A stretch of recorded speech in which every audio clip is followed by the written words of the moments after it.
خدا اپنی قدرتوں سے ظاہر ہے، وہ اتنا ظاہر ہے کہ اس سے زیادہ کوئی ظاہر نہیں ہے، لیکن وہ اتنا پوشیدہ ہے کہ اس سے زیادہ پوشیدہ کوئی نہیں ہے۔ کیوں؟ آپ مجھے بتائیں، اگر آپ کسی ایسے شخص کو اس دنیا میں لائیں جس کا یہ کبھی ایکسپیرینس نہ ہو کہ مرغی کے انڈے میں سے چوزا نکل سکتا ہے، اور آپ اس کو بتائیں یہ دیکھو یہ مرغی نے جو انڈا دیا ہے نا، اس کو ذرا توڑو، وہ توڑ کے دیکھے، اس میں ایک لیسدار مادہ نکلے، اس کا ایک کور ہو، پھر آپ اس کو کہیں کہ یہ جو انڈا ہے یہی مرغی 22 دن کے لیے اپنے نیچے رکھے گی یا کسی مشین میں ہم رکھیں گے، اس میں سے ایک زندہ مرغی اور نکل آئے گی چھوٹی سی، جس کو یہ ایکسپیرینس نہ ہو کیا وہ یہ ماننے کے لیے تیار ہوگا؟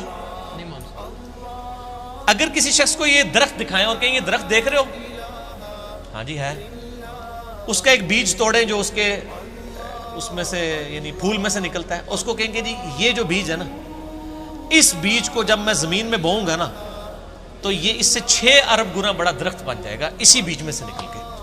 اگر اس نے یہ ایکسپیرینس پہلے نہیں کیا ہوا اور وہ کسی ایسی دنیا کا باشندہ ہے جس کو پتہ ہی نہیں سیڈ کیا ہوتا ہے، درخت کیا ہوتا ہے، کیا وہ مان لے گا؟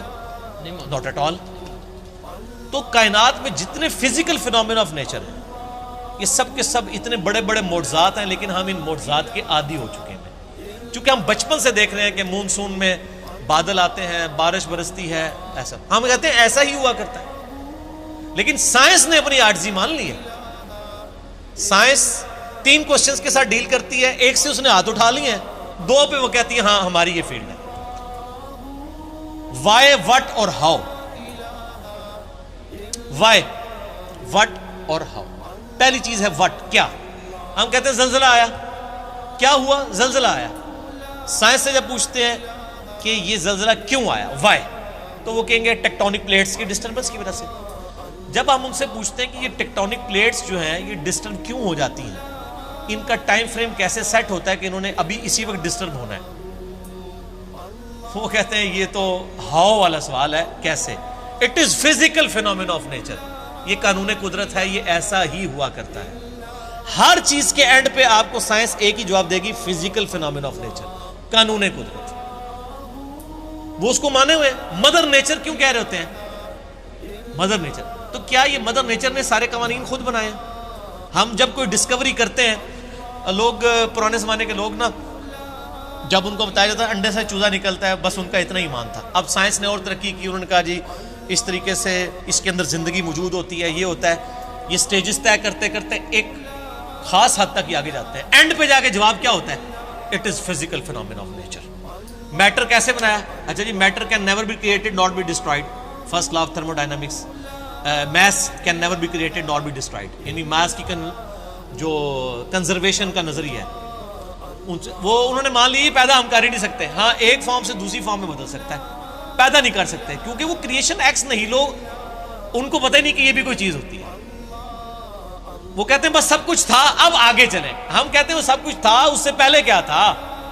وہی چیز ہے، وہ جیسا ڈارون نے کہا ہے کہ میں جب بھی مور کو دیکھتا ہوں نا مجھے بخار چڑھ جاتا ہے، کہ جب یہ مور پر پھیلاتا ہے یہ اتنے آرگنائزڈ، کیا اس نے مور نے خود اپنے آپ کو بنا لیا یا اس کو کسی نے بنایا؟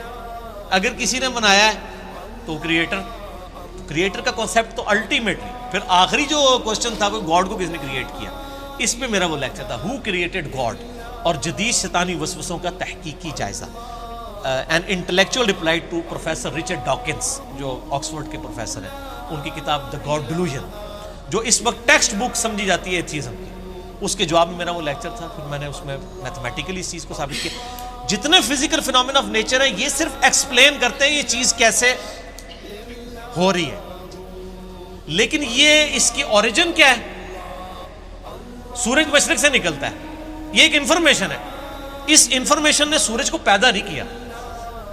اب جتنے میتھمیٹیکل فارمولے، میتھمیٹیکل جتنے بھی ایکویشنز ہیں وہ ایکسپلین کرتی ہیں ورکنگ کو، ان ایکویشنز نے اس چیز کو پیدا نہیں کیا ہوتا۔ سورج کے اوپر آپ کیمیکل فارمولے لکھ لیں، یہ ہیلیم سے بنا، ہائیڈروجن، یہ فارمولے ہیں نا، کیا ہیلیم نے سورج کو پیدا کیا ہے؟ ہائیڈروجن نے پیدا کیا، وہ تو خود پیدا ہوئی ہے۔ تو ہر چیز کو ڈپ ڈیک کریں گے ایک supreme being, super natural agency, supreme authority کی طرف آپ کو گائیڈنس ملے گی، اور وہ ہر چیز انسان اپنے اوپر غور کر لے سر، میری مرضی کے بغیر میرے گردے روزانہ 25 دفعہ ڈائلیسس کر رہے ہیں، میری مرضی کے بغیر میری آنکھیں روزانہ 12,000 دفعہ جھپک رہی ہیں، 23,000 دفعہ سانس اندر اور 23,000 دفعہ باہر میرے پھیپھڑے کر رہے ہیں میری مرضی کے بغیر. میرا دل روزانہ 1,00,000 دفعہ دھڑک رہا ہے، 10,000 لیٹر خون پمپ کر رہا ہے میری نسوں میں، جس کی لینتھ 1,00,000 کلومیٹر ہے. یہ تو آج سائنس کی برکت ہے نا. ریویلڈ نالج کے بعد یہ ایکوائرڈ، دو ہی نالج ہے نا اسلام میں، یا ریویلڈ نالج ہے وہی کا علم، یا acquired knowledge, knowledge obtained through observations and experiments. Definite علم ہے. اسی ایکوائرڈ نالج نے آج ہمیں اس قابل کیا. یہ میری ویڈیو ریکارڈ ہو رہی ہے. آج انسان کو اللہ تعالیٰ نے کتنا ایک ترقی کروائی کہ اس نے کیا کچھ نہیں کر لیا. لیکن بایولوجی کا ایک لا انہوں نے فائنل کر لیا کہ living things can never be created out of non living things. زندہ چیز زندہ سے ہی بنتی ہے. انڈا کوئی نہیں بنا سکتا سائنٹسٹ، سیڈ کوئی سائنٹسٹ نہیں بنا سکے گا، وہ درخت میں سے ہی لینا پڑے گا. اور درخت کہاں سے آیا ہے؟ وہ کہتے ہیں فزیکل فینومینا آف نیچر.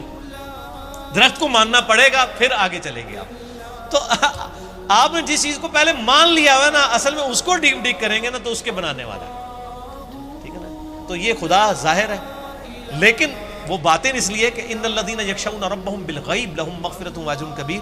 جو لوگ بغیر دیکھے اپنے رب سے ڈرتے ہیں ان کے لیے ہے مغفرت اور اجر عظیم. ورنہ تو امتحان رہے گا نہیں. یہ دنیا امتحان کا اسی لیے ہے کہ اللہ تعالیٰ صرف اپنی قدرتوں سے عیاں ہے، خود بیک فٹ پہ ہے. مجھے تو ہر چیز میں خدا نظر آتا ہے. مجھ سے پوچھیں، میں جب تربوز کاٹتا ہوں نا، میں پریشان ہو جاتا ہوں کہ یار اتنے سے بیج سے اتنی آرگنائزڈ فارم میں یہ تربوز بنا جس میں کروڑوں تربوزوں کا ڈیٹا موجود ہے. وہ جتنے بیج ہیں، ایک ایک تربوز، پھر اس سے آگے تربوز، پھر اس میں مٹھاس ہے، پھر اس کی ایک بار کھال ہے. اسی کو آپ کاٹ کے باہر رکھے خراب ہو جاتا ہے. ویسے یہ آپ کی ڈھیری پہ تربوز پڑے رہتے ہیں، خراب ہی نہیں ہوتے ہیں. کاٹنے کی دیر ہے، فریج میں رکھنا پڑ جاتا ہے آپ کو. تو سر ہر چیز میں خدا